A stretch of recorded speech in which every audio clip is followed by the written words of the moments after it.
Terima kasih Pak Adi Armando selaku moderator, Pak Saiful Mujani yang langsung memaparkan hasil survei SMRC di kesempatan hari ini, dan tentu Menko Polhukam Pak Mahfud MD, Pak Philip Vermonte dari CSIS, Pak Tamrin, itu mungkin ya seluruh narasumber. Kami juga ikut, meskipun kita bukan pemerintah, tapi dari sisi wakil rakyat tentu melihat indikator-indikator yang disampaikan oleh Pak Saiful, kita cukup lega. Artinya karena dalam COVID ini tentu semakin intens komunikasi-komunikasi, terutama terkait dengan, kalau demokrasi kan pasti melibatkan DPR, jadi keputusan-keputusan pemerintah yang kemudian dianggap lebih dipercepat oleh DPR, tapi dianggap oleh, dan ada kritikan-kritikan, namun secara umum kalau kita bicara demokrasi kan pada akhirnya yang menilai, saya sepakat, bukan lembaga-lembaga demokrasi saja, tapi justru masyarakat.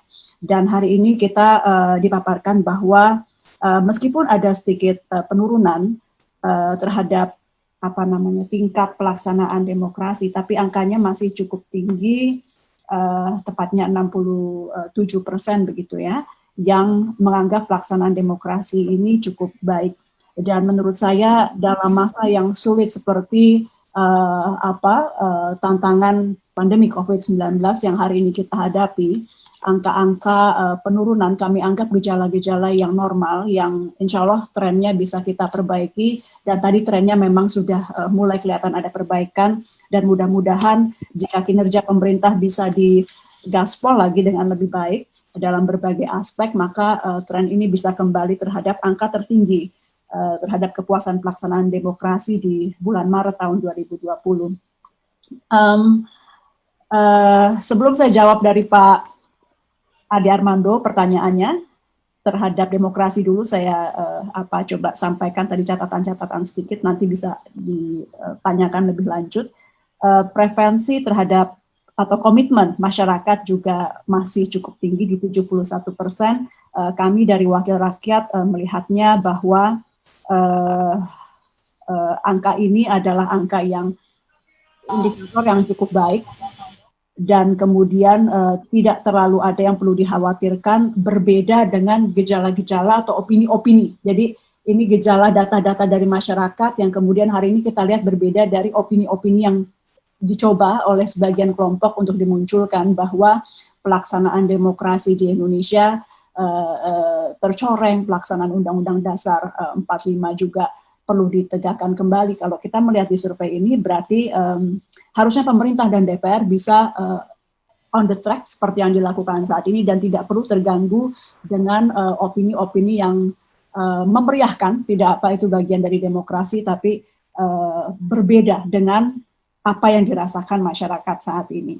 Termasuk gerakan yang tadi Pak Adi Armando sampaikan ya beberapa lama lalu terjadi dan cukup ramai secara opini, namun terbantahkan di sini dari sisi survei dari masyarakat. Saya ingin sampaikan juga sekarang terkait dengan TNI dan supremasi sipil.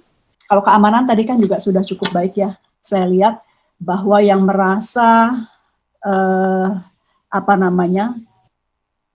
kondisi keamanan buruk hanya di angka, ini memang tidak boleh bicara hanya ya, karena 15% responden tetap masyarakat Indonesia yang perlu didengar, tapi artinya untuk kondisi keamanan kita nilainya cukup baik, dan konsisten dengan survei-survei juga yang dilakukan belakangan. 60% responden merasa keamanan dalam kondisi baik, dan catatan pentingnya hanya 5% yang merasa keamanan dalam kondisi tidak baik dan tidak percaya sama sekali terhadap kepolisian. Jadi itu saya rasa juga indikator yang cukup baik, termasuk tadi disampaikan berbagai aspek politik memang juga cukup baik, di mana yang menganggap buruk hanya 21%, 1 dari 5 orang saja, sehingga ini juga bekal kita untuk terus melakukan hal-hal yang saat ini sudah on the track, termasuk komunikasi antara partai dengan partai, yang memang kalau kita lihat ini korelasinya mungkin dengan banyaknya pertemuan antara tokoh-tokoh partai, para ketua umum yang saling mengunjungi, dan juga bagaimana pemerintah, dalam hari ini Presiden, belakangan memang lebih sering memanggil perwakilan-perwakilan dari partai politik untuk diskusi sehingga untuk kondisi politik terjaga. Karena kan kita harus lihat ketika kesehatan terpukul, maka kemudian yang harus dijaga juga ekonomi. Nah, tadi saya perlu sampaikan, bukan karena saya dari fraksi Golkar dan kebetulan Pak Menko Perekonomiannya dari Golkar, tapi kalau kondisi ekonomi di survei buruk, ya memang itulah sewajarnya. Karena pada dasarnya dalam kondisi COVID tidak hanya di Indonesia, semua negara saya rasa akan sangat aneh kalau hasilnya mengatakan bahwa kondisi ekonominya lebih baik. Ini yang harus kita pahami dan mari kita melihat lebih kepada bagaimana confident dari Presiden terhadap kemampuan, bukan hanya Presiden, pemerintah terhadap kemampuan keluar dari krisis. Dan itu angkanya cukup tinggi, tadi saya lupa di angka berapa ya. Kepercayaan kepada kemampuan Presiden membawa keluar dari krisis adalah 65%. Ini betul-betul menjadi modal utama baik DPR dan juga pemerintah untuk menggiatkan langkah-langkah yang dilakukan saat ini berupa stimulus, bansos, refocusing anggaran yang pada dasarnya memang kami di DPR juga tidak terbiasa Pak Saiful untuk melakukan pembahasan anggaran secara cepat dan kemudian merefokus angka yang sangat besar kepada urusan COVID gitu, tapi kepada satu urusan ya dalam hal ini COVID, tapi kemudian ternyata ini dianggap langkah yang tepat, termasuk tadi ketika diterapkan new normal, kami juga melihat kembali kepada komitmen preferensi terhadap demokrasi. Ketika new normal diberlakukan, maka ada tren perbaikan di preferensi terhadap demokrasi. Ini kalau di Amerika Serikat kan mereka selalu mengaitkan lockdown dengan demokrasi gitu ya, bahwa kita boleh memilih keluar, bahkan kalau di Amerika kita boleh pilih pakai masker atau tidak, tapi artinya langkah new normal yang ketika itu juga kami tentu mendengarkan masukan bahwa apakah kita sudah bisa new normal dan lain-lain, tapi berarti dari survei ini kami juga sudah bisa cukup lega bahwa keputusan bersama antara pemerintah dan DPR untuk mendukung kemudian pelaksanaan new normal dianggap sudah cukup baik oleh masyarakat kalau kita melihatnya dari indikator tren terhadap pelaksanaan demokrasi di tanah air. Oke, sekarang masuk ke TNI dan supremasi sipil, Pak Ade. Saya rasa kenapa kita lihat angka-angka yang seolah menurut Pak Saiful lebih toleran terhadap keterlibatan dari militer aktif, meskipun memang tidak pada puncak kepemimpinan ya. Tadi disurvei kan Pak Saiful bilangnya pada puncak kepemimpinan ada angka-angkanya, sebentar saya cek dulu angkanya. Tapi Pak Ade tadi menanyakan untuk Pak Kasat, menurut saya pemerintah masih menaruh, senada dengan yang disampaikan oleh masyarakat melalui survei SMRC, pemerintah tetap masih menaruh militer di bawah supremasi sipil.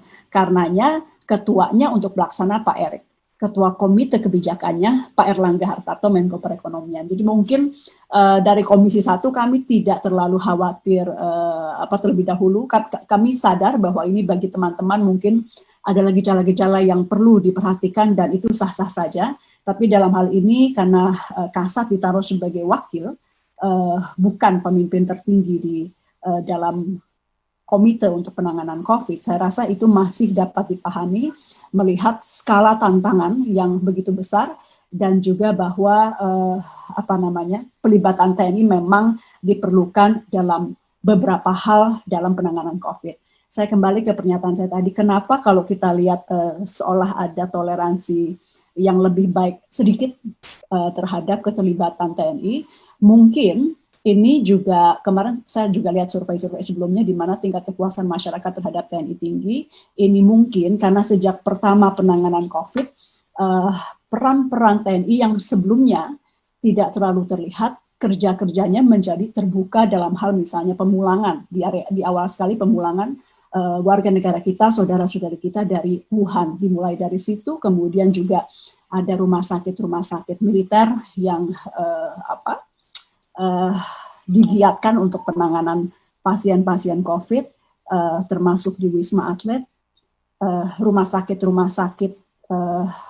sementara yang seperti di Pulau Galang misalnya yang disiapkan bersama juga oleh TNI, dan yang utama adalah pendistribusian alat-alat termasuk APD, rapid test dan lain-lain yang ketika itu di awal-awal COVID memang amat perlu disegerakan, dan itu digunakan perangkat-perangkat dari militer, dan masyarakat melihat itu terliput setiap hari di layar kaca, di media massa, dan itu mungkin yang kemudian membuat ada gejala-gejala toleransi. Meskipun angkanya menurut saya terhadap komitmen supremasi sipil dan bahwa tentara tidak perlu dilibatkan dalam hal-hal di luar pertahanan, baik itu dari luar negeri dan dalam negeri untuk yang khusus saja, yang istilahnya tadi seperti bencana atau hal-hal yang memang berat, itu menurut saya karena itu. Jadi menurut saya tidak terlalu perlu dikhawatirkan, namun memang saya sepakat bahwa TNI sebagaimana juga mitranya dari rakyat perlu diingatkan bahwa dalam penanganan COVID tentu juga harus mengedepankan profesionalisme, harus mengedepankan humanisme dan persuasisme. Jadi ini catatan yang baik menurut saya dari SMRC. Namun demikian kami tentu di DPR RI di Komisi 1 akan mengontrol, mengawal bagaimana teman-teman di TNI dapat terlibat dalam penanganan COVID secara profesional. Syukurnya sampai saat ini catatan yang ini kan sudah berjalan dari bulan Maret, kemudian pelibatan new normal juga TNI dilibatkan, catatan-catatan yang masuk kepada kami cukup baik. Jadi kinerja TNI belum ada laporan, mudah-mudahan tidak ada laporan-laporan yang berarti di mana dianggap mengganggu atau melewati kewenangan-kewenangan mereka. Jadi untuk sementara catatan kami keterlibatan TNI cukup dapat dipahami, senada nih dengan laporan-laporan dari SMRC, dari survei. Namun demikian mungkin catatan-catatan memang perlu diberikan sebagai langkah antisipasi ke depan terkait dengan keterlibatan TNI.